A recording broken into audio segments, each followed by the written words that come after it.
अगर severe allergic reaction हो तो फिर 4 mg एडल्ट्स में IM या IV स्टेट दिया जाता है, यानी कि फौरी इसका इस्तेमाल किया जाता है ताकि उस एलर्जिक रिएक्शन या ड्रग रिएक्शन से बचा जाए। एडल्ट्स यानी कि बालिग अफराद में चेस्ट इन्फेक्शन अस्थमा को ट्रीट करने के लिए 4 to 6 mg सिंगल डोज दिया जाता है और BD यानी दिन में 2 बार या दिन में 3 बार इस्तेमाल किया जाता है। ऑटो इम्यून डिजीज डिसऑर्डर में ज़्यादातर पेशेंट को ओरल पे शिफ्ट कर दिया जाता है, यानी टेबलेट पे शिफ्ट कर दिया जाता है। और इस बात को भी जहन नशीन कर लें कि डेक्सामेथासोन इंजेक्शन का डोज ग्रेजुअली टेपर ऑफ किया जाता है, फिर इसके बाद स्टॉप किया जाता है। अगर हम बात करें अब बच्चों के बारे में तो बच्चों में 0.15 से 0.3 mg पर kg पर डोज के हिसाब से दिया जाता है और बच्चों में मैक्सिमम सिंगल डोज 6 mg पर डोज के हिसाब से दे सकते हैं। अब हम बात करते हैं डेकाड्रॉन डेक्सामेथासोन के साइड इफेक्ट्स के बारे में। जिन पेशेंट को डायबिटीज यानी शुगर के पेशेंट हों तो ऐसे पेशेंट्स में ये ब्लड शुगर लेवल को बढ़ा देता है, क्योंकि डेक्सामेथासोन इंजेक्शन इंसुलिन के एक्शन को ब्लॉक कर देता है, जिसकी वजह से बॉडी में ब्लड शुगर लेवल रेज हो जाती है यानी बढ़ जाती है। और अक्सर पेशेंट्स अगर वो स्टेरॉइड ड्रग्स यूज़ कर रहे हैं जिसमें डेक्सामेथासोन भी है, अगर वो इसका मुसलसल इस्तेमाल करें तो प्रोलॉन्ग थेरापी से बॉडी वेट इंक्रीज हो जाता है यानी बॉडी वेट बढ़ जाता है, क्योंकि ये स्टेरॉइड्स ड्रग्स जो होती हैं वो बॉडी में फ्लूइड रिटेन करती हैं, जिसकी वजह से बॉडी वेट गेन होता है। इसके अलावा डेक्सामेथासोन डेकाड्रॉन इंजेक्शन के कुछ रेयर साइड इफेक्ट्स भी हैं, जिसमें पेप्टिक अल्सरेशन हो सकती है, मायोपैथी हो सकती है, ऑस्टियोपोरोसिस हो सकता है, ग्रोथ रिटार्डेशन हो सकती है और पैनक्रियाटिक डिस्टर्बेंस के केसेस भी देखे जाते हैं। तो इसीलिए कोशिश की जाती है कि किसी भी डिजीज में कार्टिकोस्टेरॉइड ड्रग्स का कम से कम इस्तेमाल किया जा सके और ज़्यादातर इसका इस्तेमाल इमरजेंसी कंडीशंस में ही होता है या किसी बीमारी की जो प्रोग्रेशन की जो स्पीड है उसको कम करने के लिए या उसको स्टॉप करने के लिए या सप्रेस करने के लिए इसका इस्तेमाल किया जाता है। जैसा कि डेकाड्रॉन इंजेक्शन एक ब्रांड है और इसके अल्टरनेट ब्रांड डेक्सामेथासोन में काफ़ी ज़्यादा अवेलेबल हैं।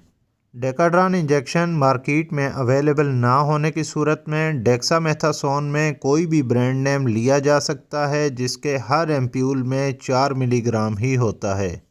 डेक्सामेथासोन इंजेक्शन के ब्रांड नेम मुख्तलिफ हो सकते हैं, लेकिन इसमें जो एक्टिव इंग्रेडिएंट होता है वो डेक्सामेथासोन ही होता है। ये वीडियो आपके लिए कितनी हेल्पफुल रही ये कमेंट करके लाजमी बताइएगा और इस वीडियो को लाइक कीजिएगा। और अगर आप इस चैनल मेडी हेल्थ इंटरप्राइजेज पे नए हैं और अगर आप पहली दफ़ा इस चैनल पे आए हैं तो इस चैनल को सब्सक्राइब कर लें और साथ ही बेल आइकन का बटन ऑन कर लें ताकि हर नए आने वाली वीडियो का नोटिफिकेशन आपको मिल सके। तो मिलते हैं किसी नेक्स्ट वीडियो में, तब तक के लिए अल्लाह हाफिज़।